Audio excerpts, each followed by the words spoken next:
पण फोडणीचं वरण करूया। फोडणीचं वरण म्हणजे कसं जरा थोडंसं किंचित तिखट लागतं, किंचित आमसूल घातल्यामुळे आंबट लागतं किंवा टोमॅटो घालायचा पण छान लागतं ते।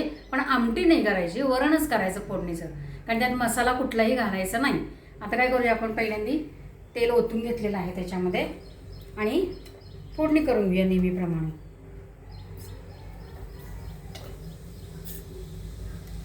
मोहरी, जिरे, हिंग आणि हळद। आता मी याच्यात काय केलेलं आहे, ही थोडीशी तुरीची डाळ आणि मुगाची डाळ आणि थोड्या मेथ्या घातलेल्या आहेत। बघा अशा मेथ्या घातलेल्या आहेत त्याच्यामध्ये, असं मी शिजवून घेतलेलं आहे। आणि त्याच्यासाठी आपल्याला साहित्य लागणार आहे मिरची, कोथिंबीर, कढीपत्ता, लसूण आणि आमसूल दाखवते मी ते। आता फोडणी आपली तयार झालेली आहे, त्याच्यामध्ये मिरच्या टाकून घेऊया आणि कढीपत्ता आणि त्याचबरोबर लसूण घ्यायचं घालून। आता तो ते परतेस तोपर्यंत ही डाळ थोडीशी आपण बारीक करून घ्यायची, थोडीशी जाडसर राहिली ना तरी चालते बरं का, छान लागते ती पण।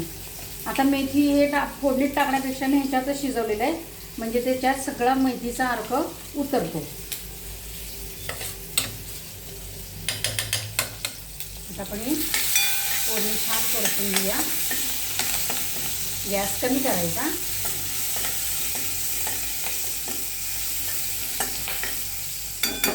पहिल्यांदा काय करणार आहे, डाळ आहे ती ह्याच्यात मी घालून घेते।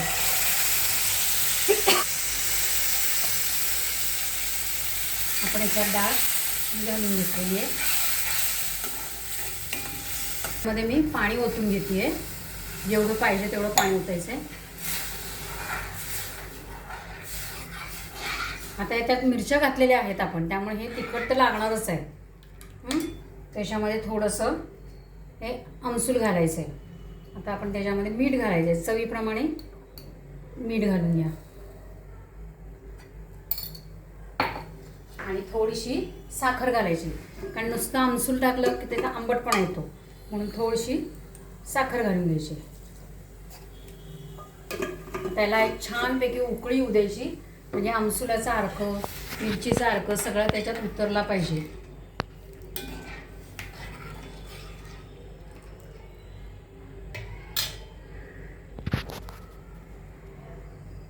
ब्राह्मणी पद्धतीचं वरण दाखवलं होतं, त्याला खूप रिस्पॉन्स मिळाला मला, आणि त्याच्यातच सांगितलं होतं की फोडणीचं वरण तुम्ही दाखवा म्हणून मी त्यावेळेला पण दाखवलं होतं। पुन्हा एकदा कमेंट आली की आपल्या मैत्रिणीची मागणी आली की फोडणीचं वरण दाखवा ब्राह्मणी पद्धतीचं, मग म्हटलं चला दाखवूया आपण। हे बघा छान आता हे उकळायला लागलेलं आहे मस्तपैकी।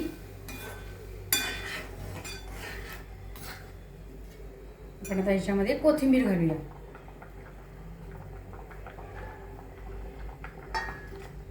मस्त सुगंध येतोय बघा त्याचा, छान आहे, म्हणजे वास येता क्षणीच खायची इच्छा झाली पाहिजे।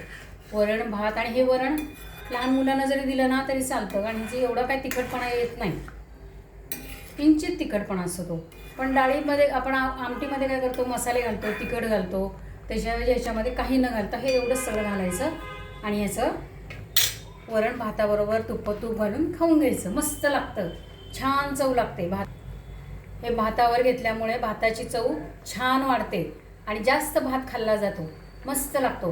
लाईक, शेअर आणि सबस्क्राईब करा।